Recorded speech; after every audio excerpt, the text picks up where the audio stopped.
Haleluya, haleluya, haleluya. Salam saudara, apa kabar? Saya percaya Bapak Ibu Saudara semua dalam keadaan dahsyat luar biasa. Karena kita yakin bersama Yesus kita lebih daripada pemenang. Haleluya. Saudara yang terkasih dalam nama Tuhan Yesus, kita bertemu kembali di channel YouTube MUP Jemaat Tuhan Luar Biasa. Karena kita memang jemaat Tuhan yang luar biasa. Setiap kita menjadi jemaat yang luar biasa, kita siap dipakai Tuhan menjadi alat kemuliaannya Tuhan. Haleluya. Saudara yang terkasih, hari ini saya akan bicara berjalan bersama dengan Yesus bagian kedua. Saudara yang terkasih, kekristenan bukan sekedar agamawi. Saudara, bahwa kekristenan bukan pada saat kita masuk dalam gedung gereja. Kekristenan bukan sekedar ketika kita nyanyi doang, saudara, tapi kekristenan adalah pengalaman pribadi kita bersama dengan Tuhan. Dan kekristenan adalah yang terpenting, kita berjalan dengan Tuhan. Haleluya. Yang terkasih, saudara yang terkasih dalam nama Tuhan Yesus, mari kita buka firman Tuhan dalam Lukas 8 ayat 22 sampai 25. Saya bacakan buat kita semua. Di bawah judul Angin Ribut Diredakan. Pada suatu hari Yesus naik ke dalam perahu bersama-sama dengan murid-muridnya, dan ia berkata kepada mereka, "Marilah kita bertolak ke seberang danau." Lalu bertolaklah mereka, dan ketika mereka sedang berlayar, Yesus tertidur. Sekonyong-konyong turunlah taupan ke danau, sehingga perahu itu kemasukan air dan mereka berada dalam bahaya. Ayat 24, maka datanglah murid-muridnya membangunkan dia. Murid-muridnya datang membangunkan Yesus. Katanya, "Guru, kita binasa." Ia pun bangun, lalu menghardik angin dan air yang mengamuk itu. Dan angin dan air itu pun reda, dan danau itu pun menjadi teduh. Saudara yang terkasih dalam nama Tuhan Yesus, ada banyak orang percaya, saudara yang terkasih, sudah bertahun-tahun percaya kepada Tuhan, tapi masih belum ngalamin Tuhan. Ada banyak orang yang hanya dengar cerita tentang Tuhan lewat pendeta, lewat media-media, tapi sebetulnya nggak ngalamin Tuhan dalam hidupnya saudara. Dan saya mau sampaikan hari ini bagaimana rahasia berjalan dengan Tuhan saudara. Kita buka di ayat 22 dan 23-nya, saya baca buat kita saudara. Dikatakan di sana, pada suatu hari Yesus naik ke dalam perahu bersama-sama dengan murid-muridnya, dan ia berkata kepada mereka, "Marilah kita bertolak ke seberang danau." Lalu bertolaklah mereka, dan ketika mereka sedang berlayar, Yesus tertidur. Sekonyong-konyong itu turunlah taupan ke danau, sehingga perahu itu kemasukan air dan mereka dalam bahaya. Saudara yang terkasih, kadang-kala kita seperti para murid. Para murid ini mereka bersama-sama dengan Tuhan. Mereka melihat apa yang dilakukan Yesus, mujizat demi mujizat. Mereka melihat apa yang dilakukan Yesus. Tapi pada saat mereka bersama dengan Yesus dalam perahu, mereka mulai ketakutan, mereka mulai ada timbul keraguan, mereka mulai kebingungan saudara dengan taupan yang ada. Saudara yang terkasih, dan ini yang pertama saudara. Rahasia berjalan dengan Tuhan di ayat 22 dan 23 dikatakan, bapaknya saya tangkap, jangan ragukan pimpinan Tuhan. Saudara yang terkasih, yang dikasihi Tuhan, mereka bersama dengan Yesus. Para murid ini bersama dengan Yesus, tapi kok masih ada bahaya sama mereka saudara. Saudara, mereka mulai kebingungan, mereka mulai ketakutan, mereka mulai meragukan Yesus saudara. Saudara, bukankah mereka mengenal Yesus? Bukankah mereka tahu bahwa Yesus melakukan perkara-perkara yang ajaib sebelumnya? Karena mereka melayani bersama-sama dengan Yesus. Tapi apa yang terjadi saudara yang terkasih? Murid-muridnya mulai kebingungan, murid-muridnya mulai ketakutan. Dan pada saat itu juga saudara, dan dikatakan di sana saudara, dalam ayat 23-nya dikatakan di sana, sekonyong-konyong turunlah taupan ke danau, sehingga perahu itu kemasukan air dan mereka dalam bahaya. Saudara yang terkasih, saya mau bilang saudara, bukan berarti kalau kita berjalan dengan Tuhan tidak ada bahaya dalam hidup kita. Bukan berarti kita bebas dari masalah saudara. Bukan berarti nggak ada masalah dalam hidup kita saudara. Tapi saya mau bilang saudara, sekalipun kita berjalan dengan Tuhan, kita hadapi masalah demi masalah, kita percaya bersama dengan Tuhan ada kemenangan-kemenangan yang dahsyat dan luar biasa bersama dengan Tuhan saudara. saudara. Oleh sebab itu saudara, yang pertama, rahasia kita berjalan dengan Tuhan adalah saudara, jangan pernah ragukan Tuhan saudara. Saudara, ketika kita naik bus saudara, kita nggak kenal siapa yang bawa supir saudara, siapa yang supir, namanya kita nggak kenal. Kita nggak minta SIM supir itu saudara, untuk kita bisa naik bus itu. Supaya kita saudara, ketika kita naik bus itu, kita nggak tanya-tanya namanya siapa, SIM-nya mana. Kita percaya saja, kita yakin kita dibawa kepada kepada tujuan saudara, kepada tujuan kita saudara.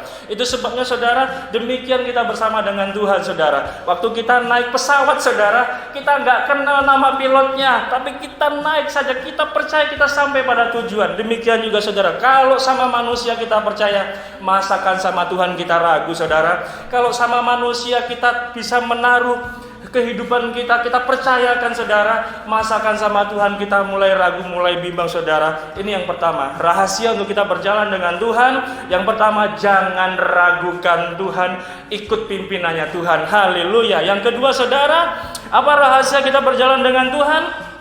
Jangan terlalu cepat menyimpulkan apa yang terjadi. Mari kita buka ayat firman-Nya di ayat yang 24 saudara. Dikatakan di sana, maka datanglah murid-muridnya membangunkan dia. Murid-muridnya datang membangunkan Yesus. Katanya, guru-guru, kita binasa. Ia pun bangun lalu menghardik angin dan air yang mengamuk itu.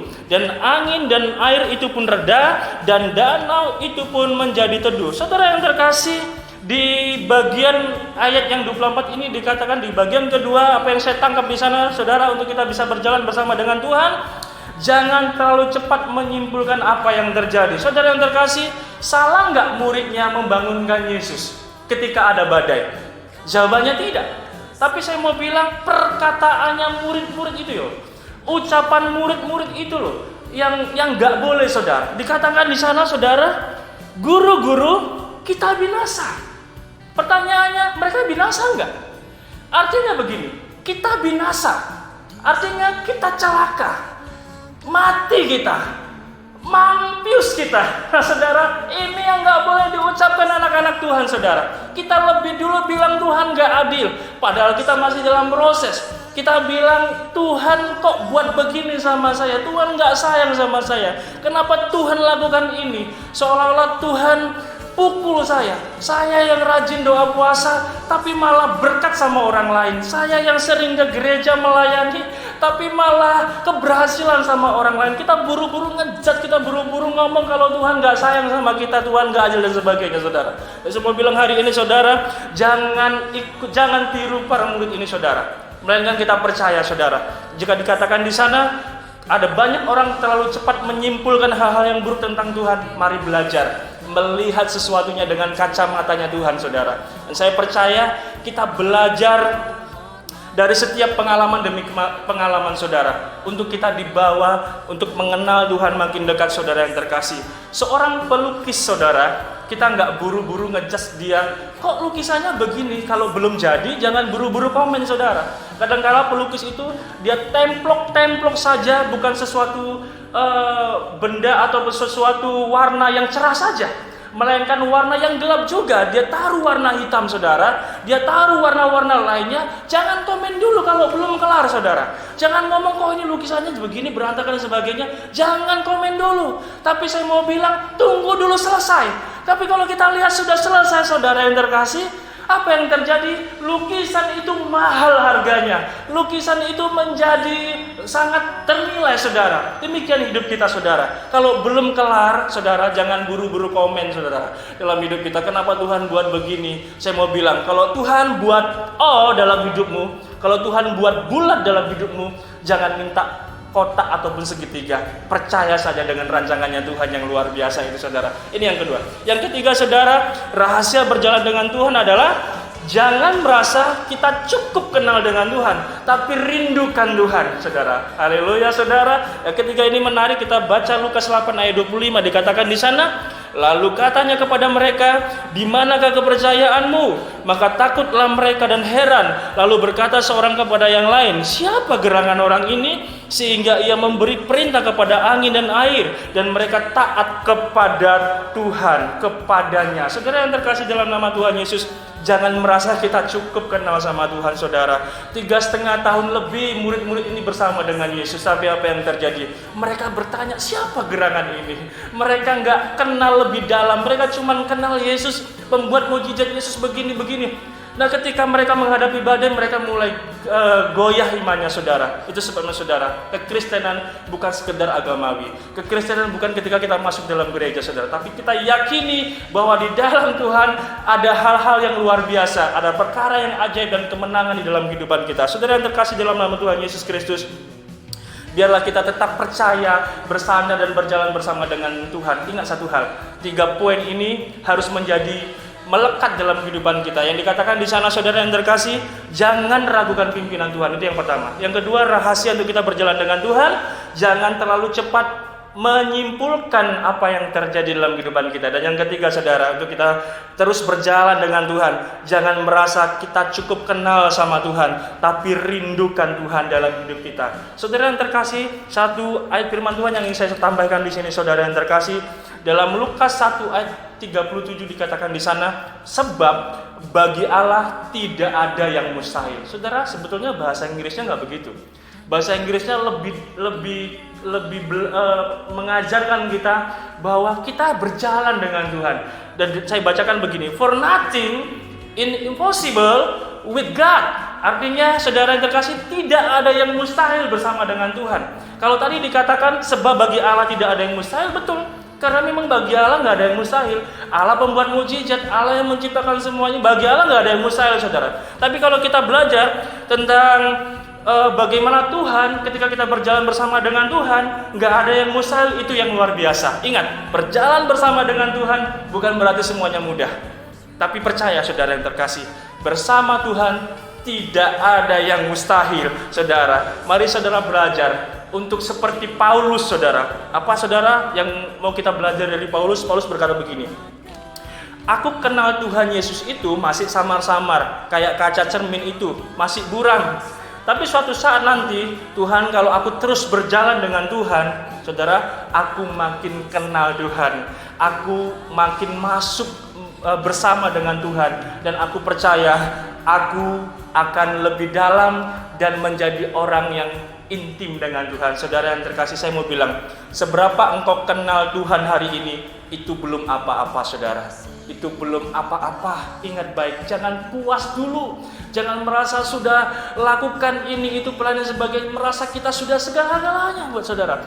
Tapi saya mau bilang, rindukan Tuhan dalam setiap kehidupan kita, setiap keinginan kita. Sertakan Tuhan dalam hidup kita.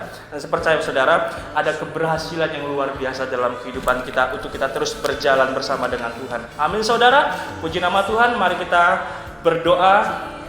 Saudara yang terkasih, terima kasih Tuhan Yesus, terima kasih. Kami bersyukur Bapa, dalam nama Tuhan.